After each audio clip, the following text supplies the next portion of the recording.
Okay, welcome everyone to another event with the Mindful Living Collective.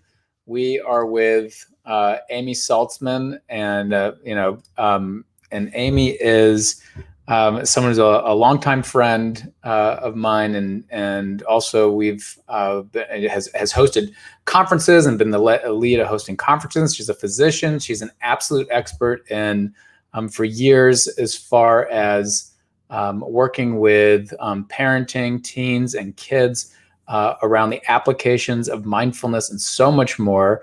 She's the author of A Still Quiet Place. She's taken this whole endeavor into a whole different realm by working also, if you're interested, and this could be a different presentation at a different time, around the applications of mindfulness in athletes, right? And she can make a mention around that in the future. I'm absolutely so proud to have her here, and we're really, really lucky. And we'll leave all the details also, and we can talk about how you can contact her and get in touch with all the things that she's doing.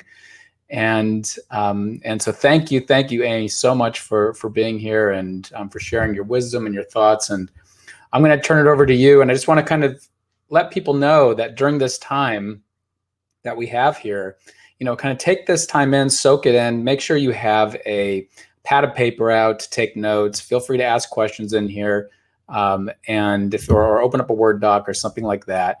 And we will take in everything Amy is saying. And we're going to be sharing a PowerPoint that goes along with her talk here, and you'll see that in a minute. So thank you, Amy, for being here. Thanks so much for having me, and it's a pleasure. And I think we will just start with an opening practice. So if you don't mind putting up the slides and showing the first slide, that'd be awesome.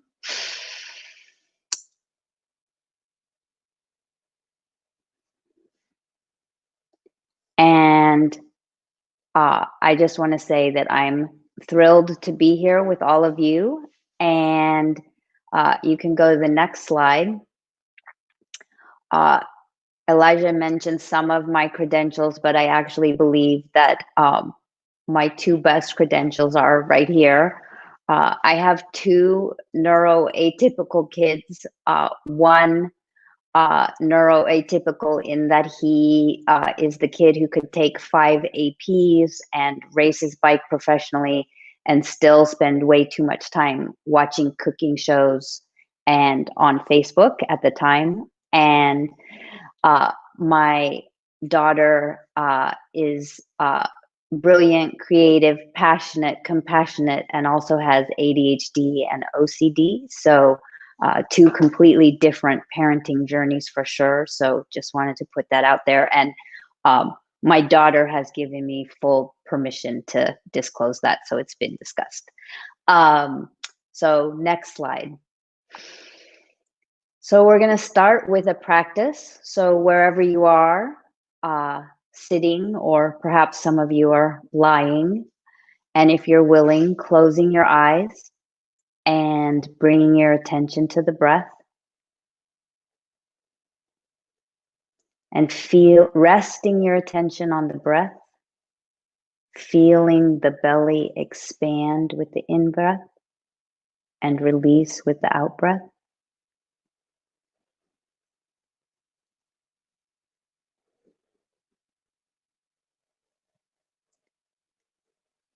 And see if you can give everything else a rest. Corona, working on the front lines, working from home, parenting, emails, laundry. Let it all drift into the background and rest your attention on the breath.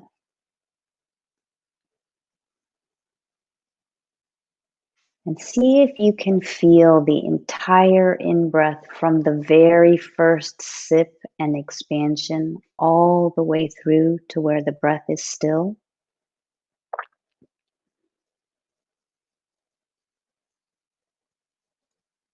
And then feel the entire out-breath from the very first whisper and release all the way through to where the breath is still.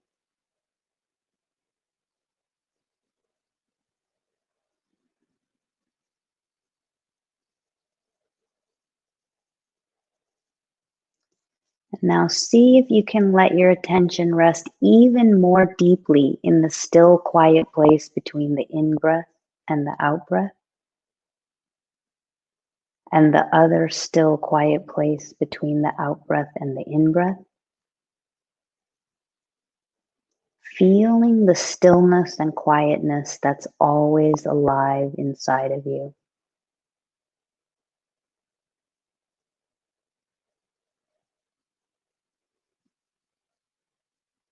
Resting your attention on the rhythm of the breath.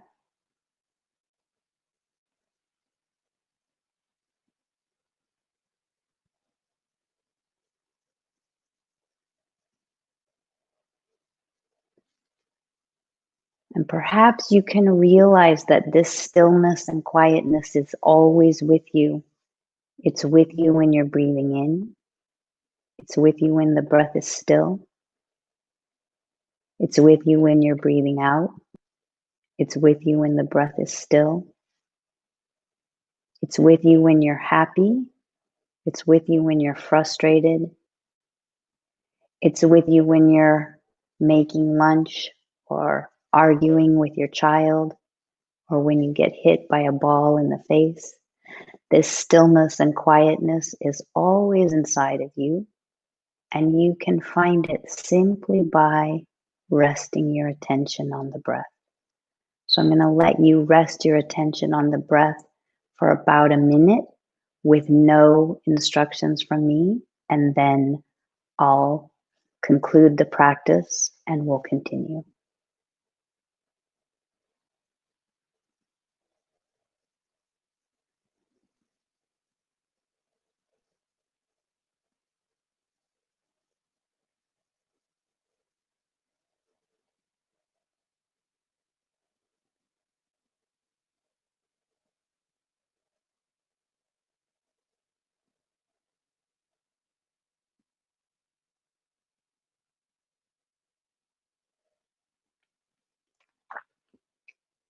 So when you're ready, taking 3 slow, deep breaths in your own time.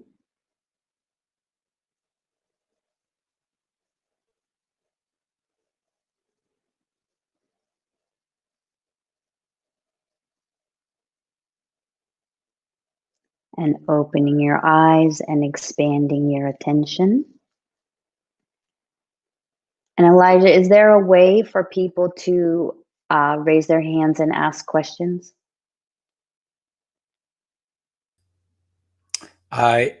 Yeah, well, they can. Or you want them to put it in the chat? The questions can come straight into the chat. Yeah. Okay. I love that I'm able to come in here and be with you for a moment, and then I'm able to pop out and have it be all. It's so fun. It's cool. Yeah. So my question for all of you is, how was that practice for you? And I'd like to see the good, the bad, and the ugly in the chat. So go ahead and type your, a word or a phrase or a question in the chat, and we'll go from there.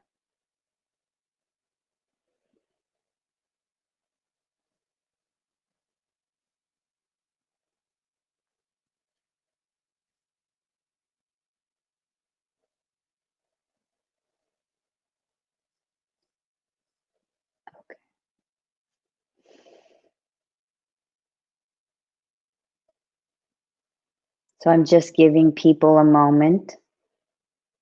So far, we have one comment, which is calming. And Carrie, I'm glad that it was calming for you. And for several of you, it may not have been calming, and that is absolutely fair game.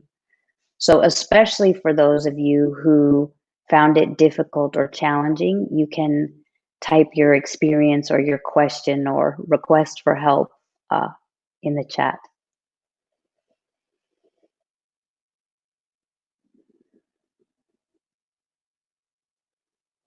Thanks, Jess. Yeah, so I hope, Jess, that you were taking care of yourself and breathing in the way that was best for you. And if the breath is not a useful focus in a given moment, right? You can focus on your physical sensations or on sounds in your environment or sights in your environment.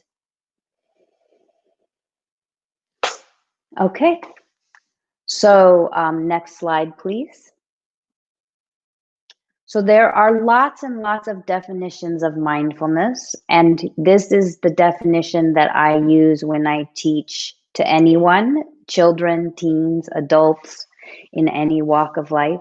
So the definition is mindfulness is paying attention here and now.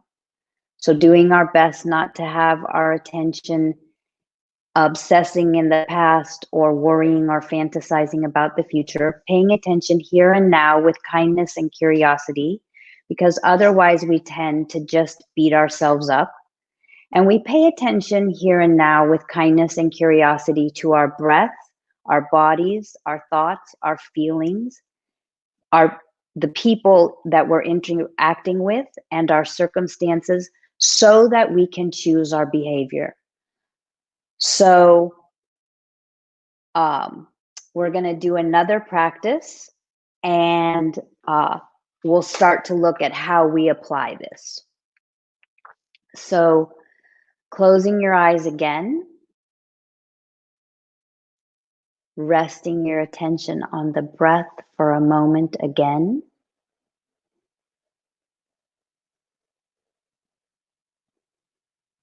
And when you're ready, bringing your attention to your feelings, whatever you happen to be feeling right now. And sometimes it's helpful to name our feelings. And some feelings have very ordinary names: angry, sad, afraid, happy, excited. And other times feelings have more unusual names: stormy, fiery, bubbly, empty. So just checking in and seeing what you're feeling in this moment and perhaps giving it a name. And if you're struggling with the name, don't worry about it. And then noticing where the feeling actually shows up in your body. So maybe it's a smile on your face, or a tightness in your temples, or a clenching in your belly, or a warmth in your heart. Just noticing where the feeling actually is in your body, and then noticing how the feeling actually feels. Is it heavy or light? Is it warm or cool? Is it smooth or jagged? Is it still or moving?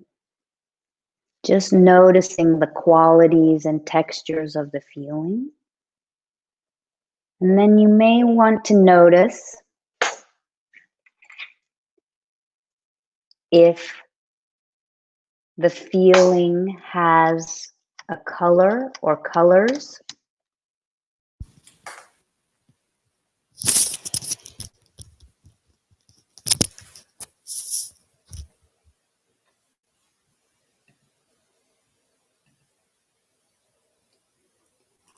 And if the feeling has a sound or sounds.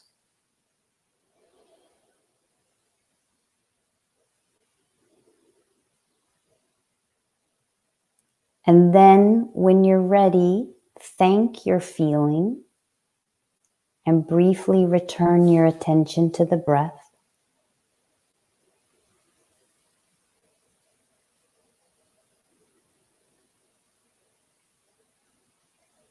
And in your own time, take 3 slow, deep breaths.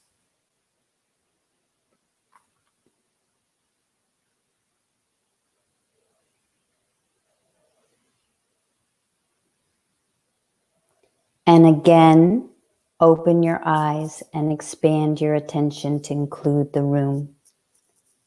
And we can go to the next slide. And as usual, I would like to hear the comments with that practice. Just so you know, as it from a technical perspective, when we're asking for the comments, there might be a delay on certain platforms, so you might not see the comment for a couple moments, but hopefully it comes soon. Yeah. Okay.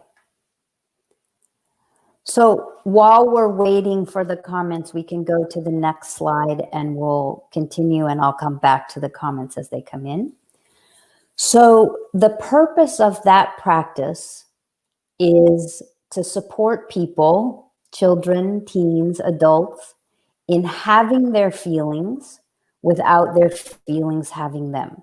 So what I mean by that is the practice supports us in really being aware not only of what we're feeling, but the physical sensations of the feelings, which are kind of our early warning systems with feelings. And there's a man named Paul Ekman who has done research on emotions all across the world.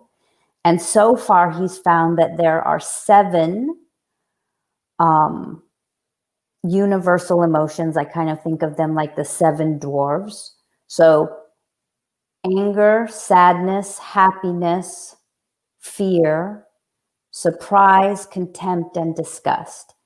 And Paul Ekman says that the feelings have a natural time course. And he actually depicts the time course like this lovely little wave here. I have some issues with that we'll come back to in a minute. The interesting thing is at the top of a wave of emotion is something called the refractory period. And when we're in the refractory period, we are in our lizard brain. So we are in fight, flight, or freeze. So let's talk about for us first. If you happen to know that you're at the top of the refractory period of a given emotion, that is not the time to have a conversation, hand out a consequence, talk to your child or your boss. Usually you want to let the wave pass. The second thing is that if your child, spouse, or boss or employee happens to be in the refractory period, it doesn't matter how brilliant, kind, compassionate, or helpful you're being, they won't be able to hear you. So you also want to let their wave pass before you have any conversations. So the other thing, though, is that often if we're aware of the subtle sensations of our feelings, we can catch ourselves on the beginning of the wave and we can kind of bypass the wave. If you realize that your tone of voice is changing and you're gritting your teeth and your shoulders are hunching up when you're talking to your child, you can say, I notice that I'm feeling really angry. My tone of voice is changing. I'm gritting my teeth. I'm hunching my shoulders. I'm going to take a minute. I'm going to go for a walk around the block. I'm going to take a bath. I'm going to have a cup of tea, and we'll talk about this when I come back. Now, about the curve, and then I'm going to pause and take a look at the comments. For a lot of us, our curve isn't this lovely wave. For some people, it can be a flat line and then a sharp spike and then a bunch of spikes and then it finally tapers off. So it can be really helpful to have your family draw their curves for at least the 4 basic emotions: anger, happiness, fear, and sadness, just so that people know in general what their time course looks like. And now I'm going to take a little pause and read the comments before we go to the next slide.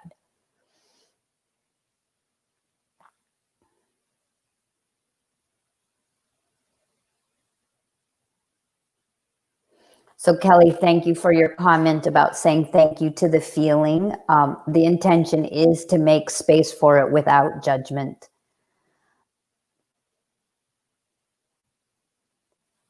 And Mara, thank you for your comment about anxiety.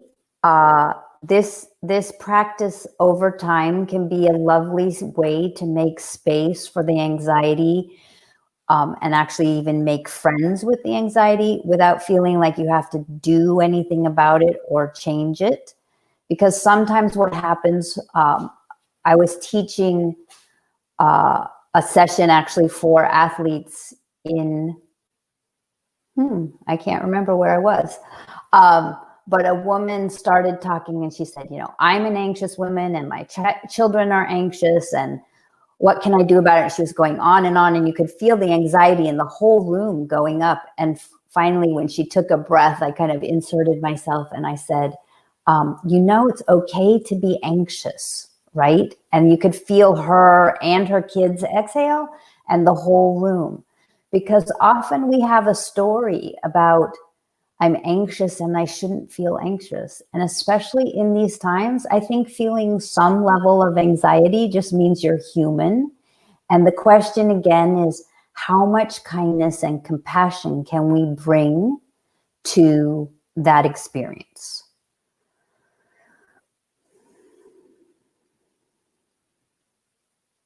Ashley, thanks. Yeah, you don't need to name it. And sometimes naming is actually the easy way out, right? Like you say, I'm mad, but it's like, well, what kind of mad? And what does it really feel like? And how can we bring some kindness to that on average?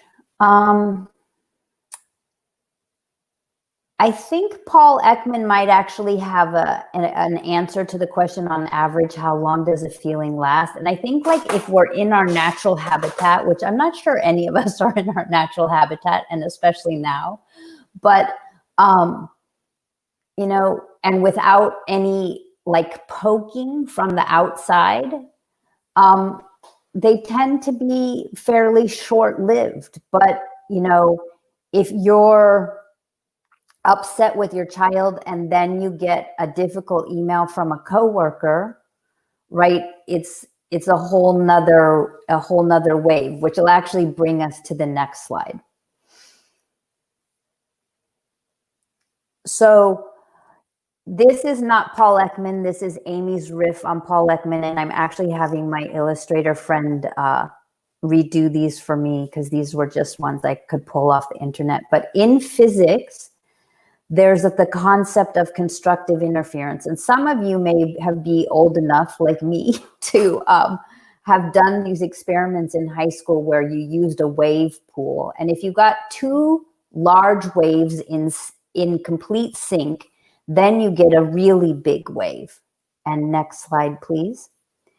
And that's called constructive interference, when you get two big waves together. However, if you combine a large wave with a trough, if you combine it with a true trough, you get a flat line. I don't think as human beings we ever have true troughs, so you get ripples. And then the next slide, please.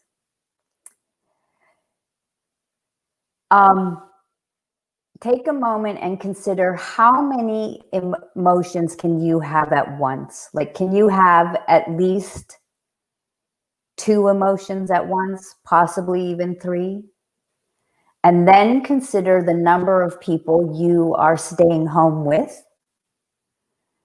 And if you multiply the number of people you are staying home with by the number of feelings a human being can have at once, you will see that you can get a lot of waves. And it's not so surprising to have an emotional wave tsunami in your kitchen at 5:37 on Thursday afternoon. The catch is, if one person or more than one person in the system, whether it's a family or a classroom or an athletic team or a business team, can be more of that calm wave, then the tsunami's not as big. So I'm going to actually, I'll let you go to the next slide, and I'll pause here for questions as well. So I'm going to give just a moment for questions before we do this next slide. Questions or comments?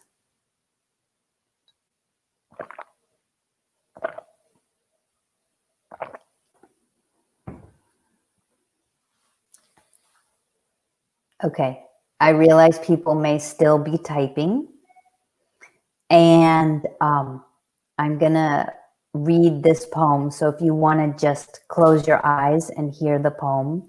And this poem is called Autobiography in 5 Short Chapters. It's by Portia Nelson. And in general, it's a really great thing to post on the fridge. And during the pandemic, perhaps an essential thing to post on the fridge. So here we go. Autobiography in 5 Short Chapters. Chapter 1. I walk down the street. There's a deep hole in the sidewalk. I fall in. I'm lost. I'm helpless. It isn't my fault, and it takes forever to find a way out. Chapter 2. I walk down the same street. There is a deep hole in the sidewalk. I pretend I don't see it. I fall in again. I can't believe I'm in the same place, but it isn't my fault, and it still takes a long time to get out. Chapter 3. I walk down the same street. There's a deep hole in the sidewalk. I see it is still there. I still fall in. It's a habit. My eyes are open. I know where I am. It's my fault. I get out immediately. Chapter 4. I walk down the same street. And when I read this poem to 4th graders at chapter 4, they're like, I can't believe it. The same street again. There's a deep hole in the sidewalk. I walk around it. Chapter 5, I walk down another street. So I'm going to kind of walk you through the conversation that I would have with 3rd or 4th graders about this poem. And you can kind of answer in your head. So is the author, the woman who wrote this poem, is she talking about a real street and a real hole? You're right, she's not. So what is she talking about? Okay, yeah, problems that we have over and over again. So what are some of your common holes? And we can have all kinds of holes. We can have holes in school. We can have holes with our family. We can have holes with our friends. We can have kind of holes with our habits. So what are some of your common holes? Yeah, a lot of kids tell me that they fight with their brother or their sister. And we'll talk about that in a minute. Yep, and homework is the other big one. Homework or chores is the other big one.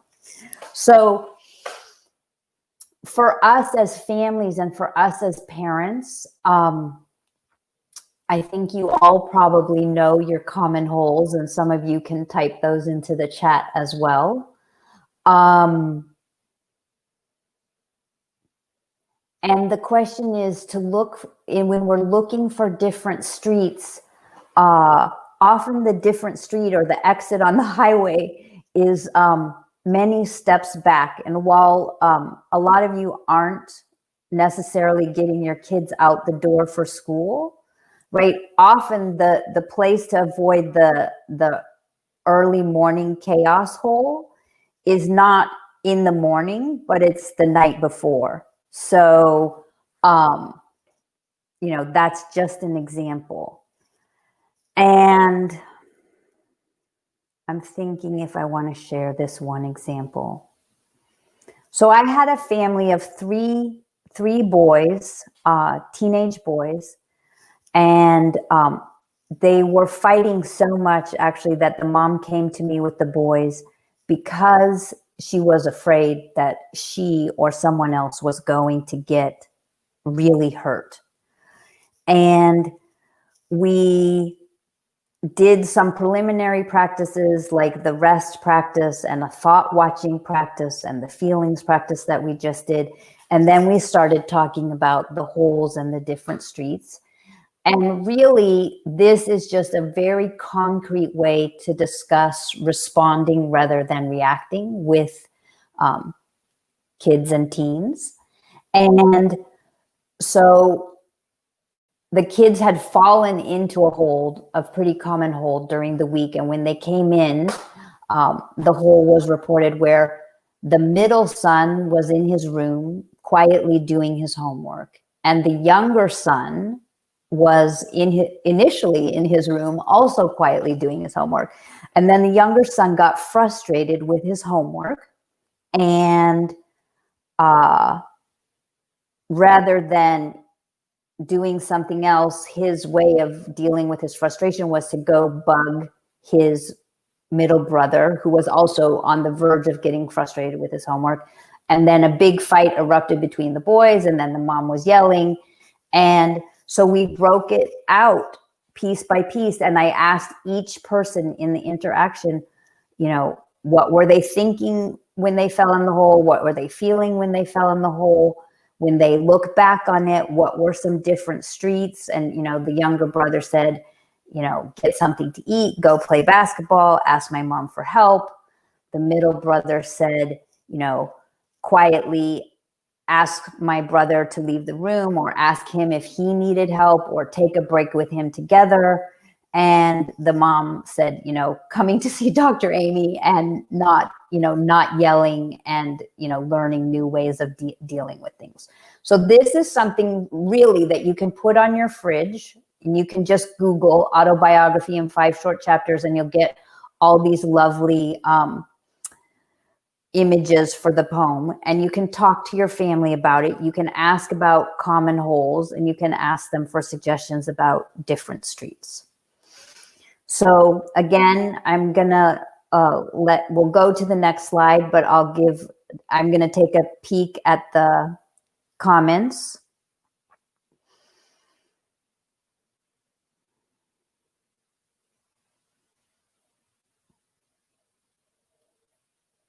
Oh yeah, thank you for the boat analogy, Zana. I don't know how to pronounce your name, but okay. And Angie, you can ponder for a minute, because we all have intentions with exercise, or perhaps our mindfulness practice, or some other, you know, healthy habit.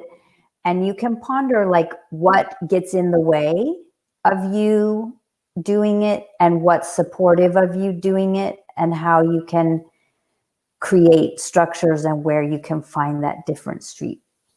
Okay.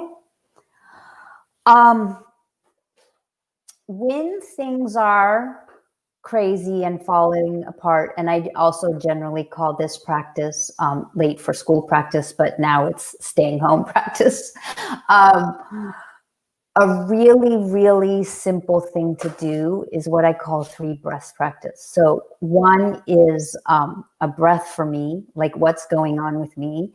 And this goes back a little bit to the feelings practice. Like when you notice you're starting to have that tone of voice and that tensing in your body, you can take a breath for me, and it's like, wow, you know, we've been cooped up in here for months, and I'm missing my friends, you know, I'm missing my routines. I'm tired of picking up dirty socks, and like I'm feeling frustrated. And then the next one is a breath for your child or for your kids, like what's going on with them. And it's probably not a lot different, right? They're missing their friends, they're missing their routine, they're tired of being cooped up in the house, and they're really tired of being asked to pick up their dirty socks. Like, Mom, who cares? It's just socks. And so, and then the next breath is for now what? And the now what is really like what's going to serve you and your family best in the moment. And since Elijah seems to be happy with the dirty socks, we'll stick with that. It's like maybe the simplest thing is that you just pick up the socks. Maybe you've already just picked up the socks, like for whatever it is, 59 days, and the 60th day, it's just like, I can't do it anymore. So maybe you really, like, you set a firm limit with your kids, no screen time till you pick up the socks. Or maybe you put on some rockin' music and you just have like a living room cleanup party. You know, any response is almost any response is valid in the moment. And, you know, there's a place for clear, firm limits, or for, you know, telling the kid, okay, too bad, now you don't have any socks, you know, whatever. But it's that point of the last part of my definition of mindfulness about choosing our behavior. So you want to be able to choose your response to the behavior. Okay. Jess, I'm not following your comment of all over the place. Oh, dirty socks all over the place, like everywhere? Okay. I'm hoping that we have time for at least one more practice, and then I'll take some questions, but we'll go to the next slide and we'll just, we'll do that to close. So take a moment and put your hand on your chest and just notice how your body responds to this touch.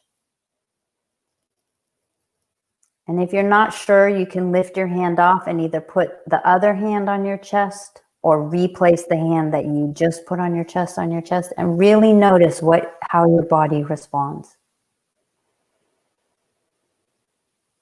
And for a lot of people, not everybody, but for a lot of people, that is calming, soothing, centering.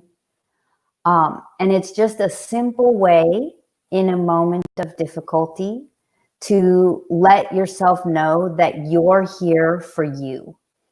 And the practice of self-compassion, and many of you may know this, has three components. So the first component is mindful awareness, being aware that this is a moment of difficulty. The second piece of mindful self-compassion is that all human beings have moments of difficulty. And the third piece is offering ourselves some kindness and compassion. So one easy way, again, is to put your hand on your chest. If you're in a situation where that feels a little, I don't know if I want to do that in this situation, another option is to put the thumb of one hand between the thumb and index finger of the other hand and just rub the space between the thumb and the index finger. And you can do that, right, like standing in line at the supermarket or sitting in a business meeting or in a parent-teacher conference. Like if you find that you're feeling anxious and agitated and you're having a tough time, it's just kind of a stealth way of saying, I'm here for you, I've got your back, all things, you know, this will pass. And then the other besides a gesture, it is often helpful to have a phrase or a couple phrases that that feel compassionate to you. So again, I'm here for you. This will pass. Shit happens. It happens to the best of us. Just something that lets you know that you're supporting you in the moment. And your kids can do this practice as well. They can learn, like, this is a tough moment and everybody has tough moments. And in this moment, I'm going to offer myself some kindness. The moment's already tough. So if I beat myself up, I'm just making it worse. Okay. I think you can skip one slide and go to the next slide. Perfect. So this is people's time for questions, and I'm actually going to sit and breathe and let people have like a peaceful moment to type their questions.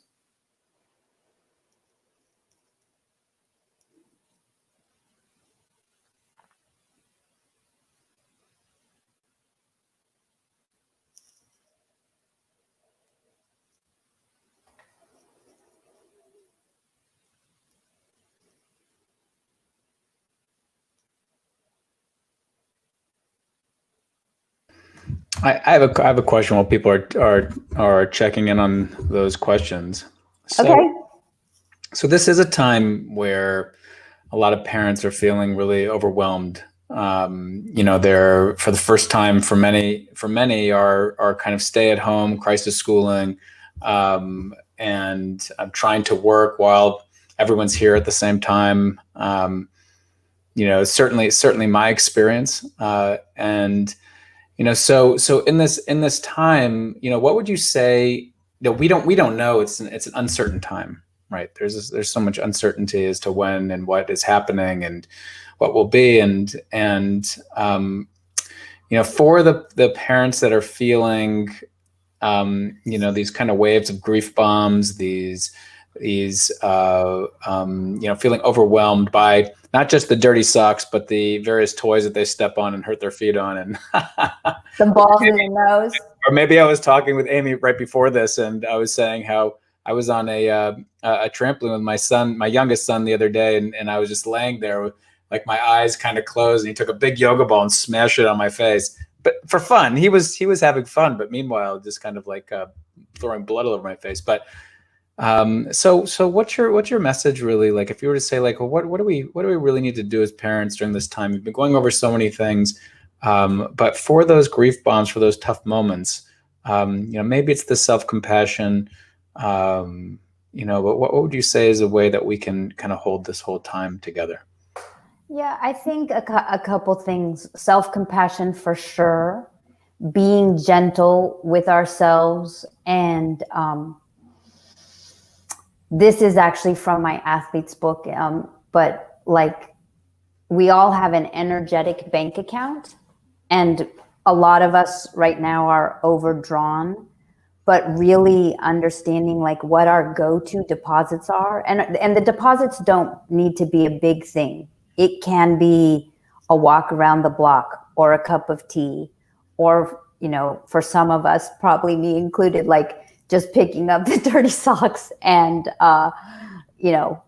like putting them in the laundry, because there's some peace for me that comes with that. For other people, it's really letting it go. But I would say self-compassion, putting simple deposits in your bank account, going for a 6 foot apart walk with a friend, or sitting in your yard, or without the yoga balls being thrown. And then, but the other thing is, I think maybe actually this is a time for us to have a sense of humor and lower our expectations. Beautiful. So, like, I think there's some myth, and I think in some ways you and I probably contribute to the myth, like that if we just do enough mindfulness, that we're not going to feel anxious and we're not going to have grief bombs. And I think that this is a really intense time, and we need to make space, compassionate space for our humanity, and just say, I'm overwhelmed. And the other thing is, I would say, reach out for help, and it, whatever that help is. And it could be having the kids pick up the socks. That's a kind of help. If you have a partner at home, really doing a division of labor.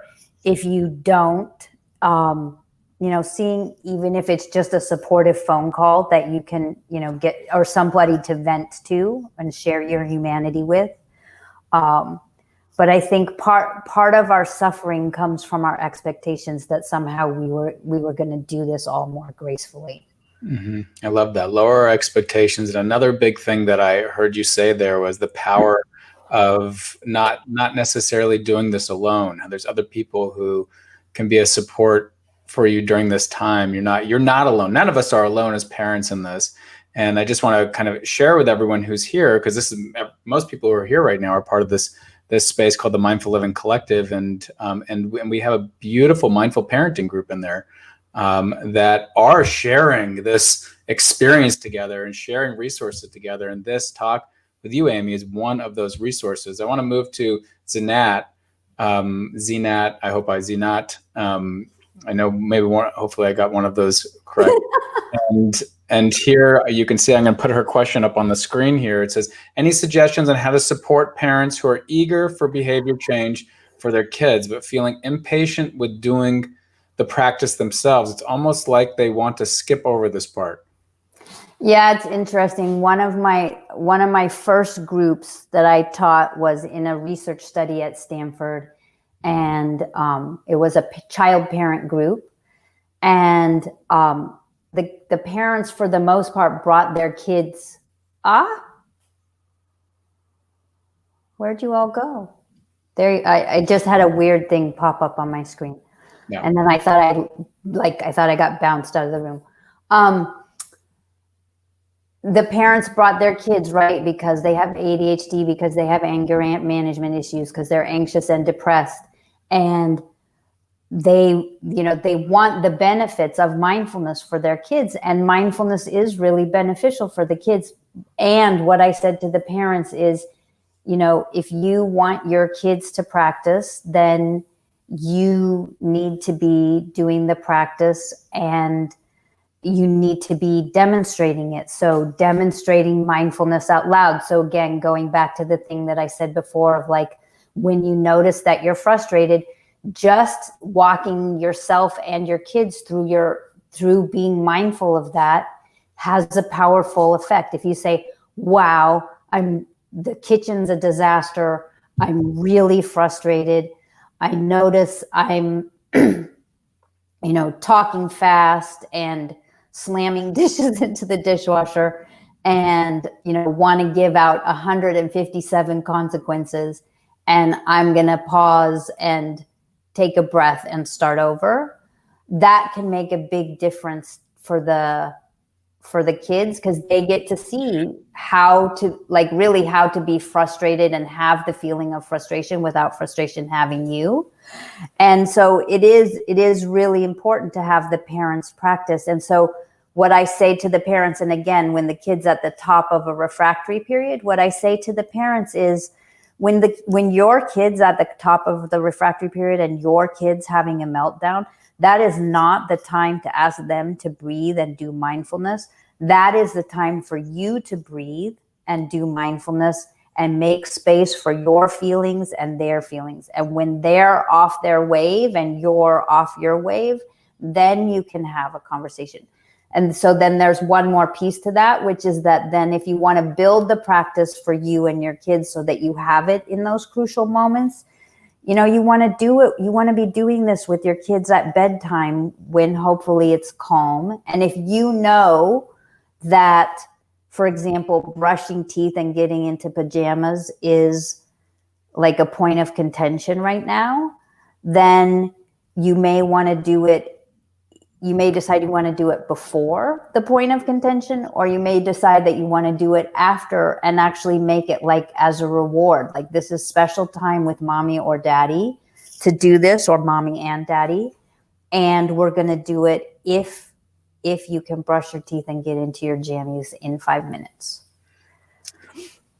I have to give a shout out to my wife here. She is a master and teacher to me, so much of being able to name what's happening in the moment while it's happening in front of our kids. And and the value of that, exactly what you're saying, Amy, is also like that what I see that doing for the parent, and also it has like a double bonus.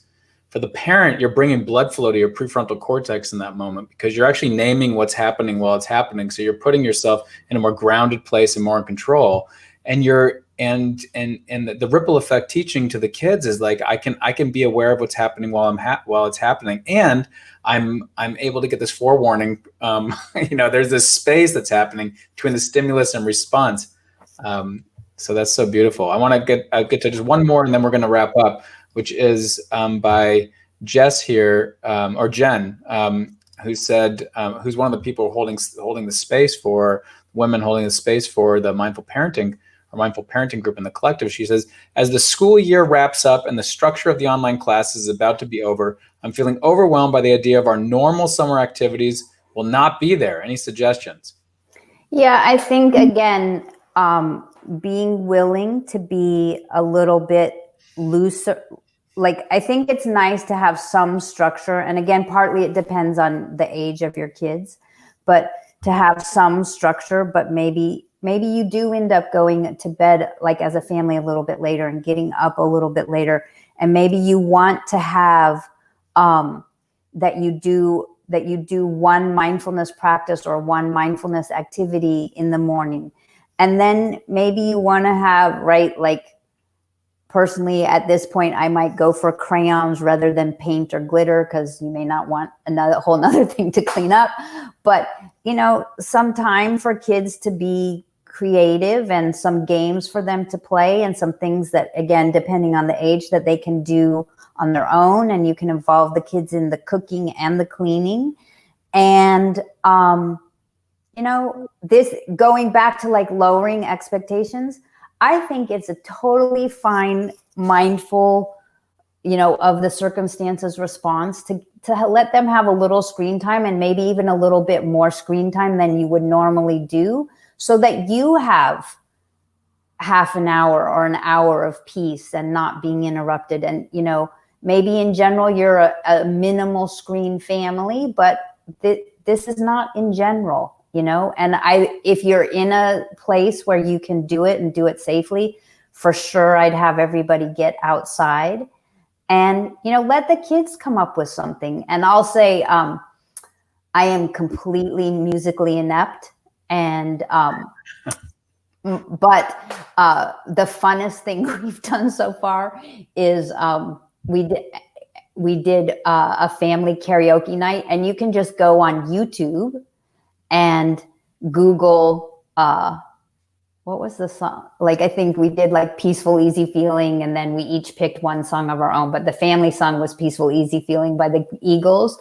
And you can Google karaoke for, pretty much any song you want. But like, again, expand your horizons, have a sense of humor, and cut yourself some slack, man. It's a tough time. I love that. I moved on to this last right. because there's a number of resources that come from you in particular. And yours is at the top. And that's the collective. I mean, to me, I really, thank you for putting that top. I mean, it's, to me, what's most important during this time is that people are gathering together and connecting together and sharing resources. So much wisdom in this community, not just my community, but I mean in the mindfulness community and humanity in general. So to support each other is the most important thing. And so, that's what the collective is meant to do, is gather us all together. But let's talk about, I just want you to mention a few things about your resources here too, because they're really, really important and really helpful and can be a great support during this time. Great. So first of all, I just want to reiterate that I do feel like the Mindful Living Collective is a great resource, and I encourage you all to take advantage of it. What you'll see here in the middle is the icon for the app for the Insight Timer. That's free on Apple and Android. I have all my adult practices are on there, and I think 2 of my teen practices and 2 of my kids' practices, including the rest practice and the feelings practice that we did today. For those of you who want more specific resources, my CDs, which are called Still Quiet Place Mindfulness for Young Children and Still Quiet Place One for, are available through Apple, through iTunes and Amazon. And then there are 3 books. Honestly, for this group, regardless of the age of your children, I think if you wanted to work through like a mindfulness exercise a day with your kids, or even a mindfulness exercise a week, either the teen workbook or the athlete's workbook would work well. And then for some of you with young children, you're going to realize that a couple practices in the teens workbook or the athlete's workbook aren't really going to be a fit for them, and that's fine. And that's my website. And Jess, I see that you've typed a lot here, which I haven't had time to read. And so if you just want to email me directly through my website, I'd be happy to offer you some support. And the only other thing I want to say is all the practices that we did today, so rest, feelings, talking about the emotional waves, the holes in different streets, and the self-compassion, every single one of those can be taught really, at least in a basic form, to any child over 5. So, the practices were meant not only to support you now, but for you to be able to share them with your kids. And if you don't feel comfortable sharing them, then the easiest resource is probably just downloading the CDs off of iTunes. Yeah. I love that you called them CDs. That's what I was. Oh, I couldn't figure out what you had said. Right. So I'm ancient. What can I say? So at least you didn't call them 8 tracks or so thank you so much, Amy. This was really, really helpful. I know there's so many parents right now who are just like, what can I do? Can I get the support, that's there? So I just want to just reiterate our deep gratitude for you, and you inspired me to kind of have a thought about, we should have a resource area for kids in the collective, and all the various resources that the parents can kind of access and give to them as well. So again, check out all of Amy's stuff. This is really, really helpful, and go to her website and, see the support that you can get. And we'll continue to have these types of events. And any final words that you wanted to share, Amy? Thank you all for your kind and curious attention, and be gentle and have a sense of humor. And for anybody who didn't get their questions answered, please email me, and it probably won't be till late tonight, but I'll be happy to respond to you. And just for all the parents here, I want to remind you, and if you're listening to the recording of this, then, we have these kind of every other week, but a great act of self-compassion that you could do for yourself is we have a beautiful sound bath that's going to be happening this evening at 6:00 Pacific. So if you're in the UK, that may not work. But you can listen to the recording of it by just an amazing sound bath, and it's just this really healing experience. And so give yourself that gift. That's in the events section of the collective as well, and as all things are. And so again, thank you so much, Amy, and we will be with you another time. Major gratitude. Okay. Take care, everyone. For now.